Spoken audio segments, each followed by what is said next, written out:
Hello friends, let us now learn some important points about atrial myxoma.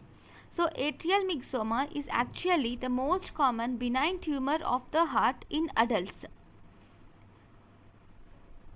Okay, but if you were asked about some most common tumors, we will have to see this.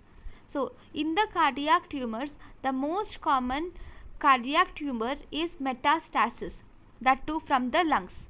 If you were asked about the most common benign tumor of heart in adults, it is myxoma. Most common benign tumor of heart in childhood, it is rhabdomyosarcoma. Then most common valvular tumor of the heart is papillary fibroelastoma, and most common malignant tumor of the heart in adults, it is angiosarcoma. Most common malignant tumor of the heart in children, it is rhabdomyosarcoma. Right. So in this class we are going to learn about the rhabdomyosarcoma.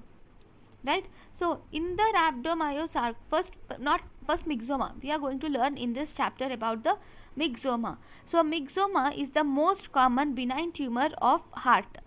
This myxoma, first we will see the important features. Myxoma is most commonly seen in left atrium, and histopathologically you will see the presence of the lipidic cell, and it is associated with some syndromes. Myxoma is associated with syndromes like McCune-Albright syndrome, which mainly involves KFA-late spots, precocious puberty, fibrous dysplasia. It is associated with PRKR, KAR, and it is also associated with Carney's complex, which includes myxoma, skin pigmentation, endocardial tumors. It also involved in named syndrome, which is NEVI, atrial myxoma, myxoid neurofibroma, and epilepsy. It is also associated with Lamb syndrome, which includes lentigenes, atrial myxoma, and blue navy. So if we see the clinical main features, if you see, these are the pathological features. Now coming to the clinical features, that is in medicine point of view, this myxoma is actually present in the left atrium. So I am going to draw a heart. Okay, in the heart, this is the left atrium. Here you can see the myxoma, which is a pedunculated tumor, and this is actually hanging from the wall. So myxoma, if you see, this is one pedunculated tumor, and it is freely floating in the left atrium. So because it is freely floating in the left atrium, it has increased chances that it will block the blood flow through the mitral valve. It will block the blood flow through the mitral valve. So as a result, it will behave as though there is mitral stenosis. Right. So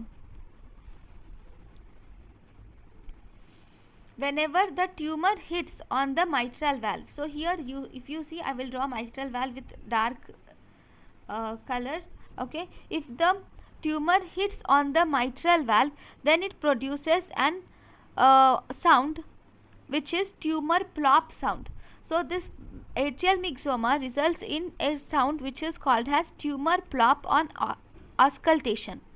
Okay, here if you see the symptoms, the patient has breathlessness, and this breathlessness increases mainly in the sitting position, because due to gravity the tumor falls on the mitral valve. And here if you see, the patient's history will be something like this.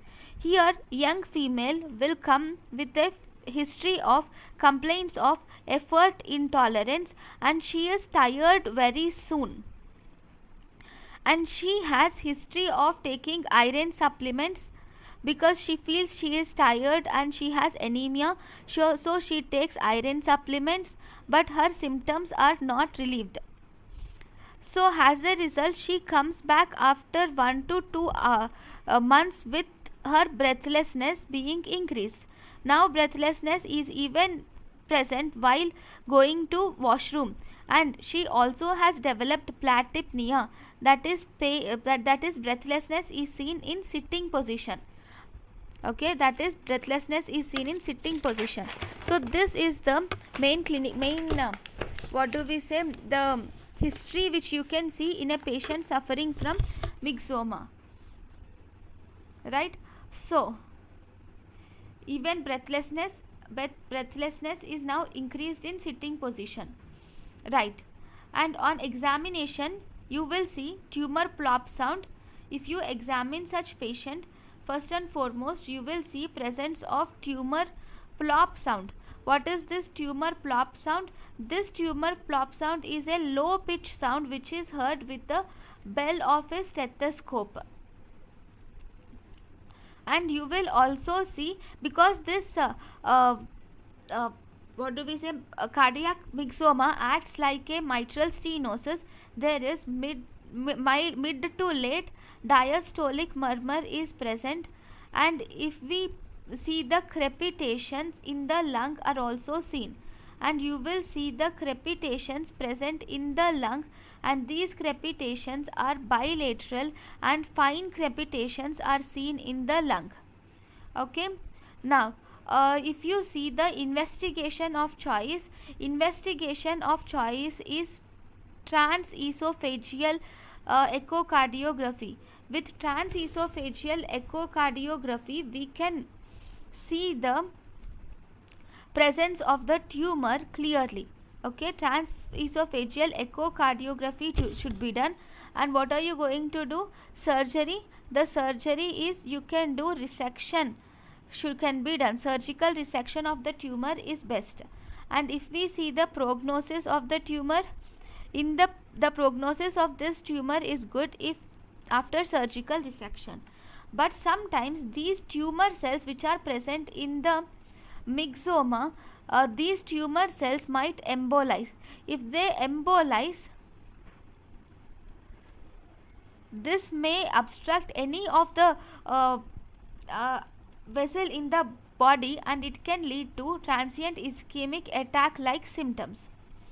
Okay, so this is about the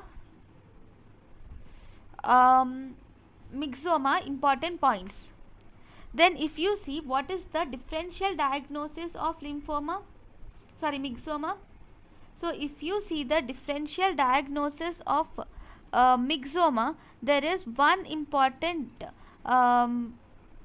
tumor which is actually the most common tumor, which is the tumor which originates from the leaflets, which is called as papillary elastomas.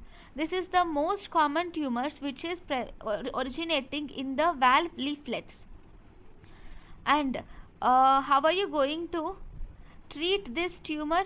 This tumor, you will have to use prosthetic valves. You will have to remove the valve and you will have to put an artificial prosthetic heart valve should be put to cure the disease. Even here in this also, if you actually see, this papillary elastoma will also block the heart.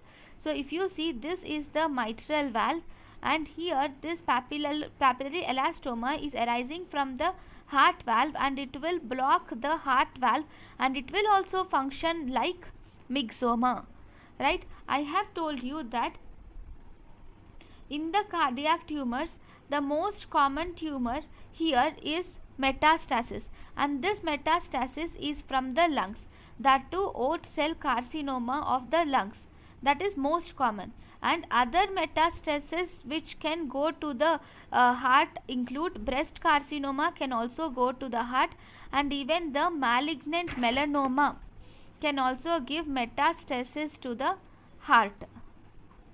Okay, so these are the important points about the cardiac tumors with respect to medicine. Thank you for watching.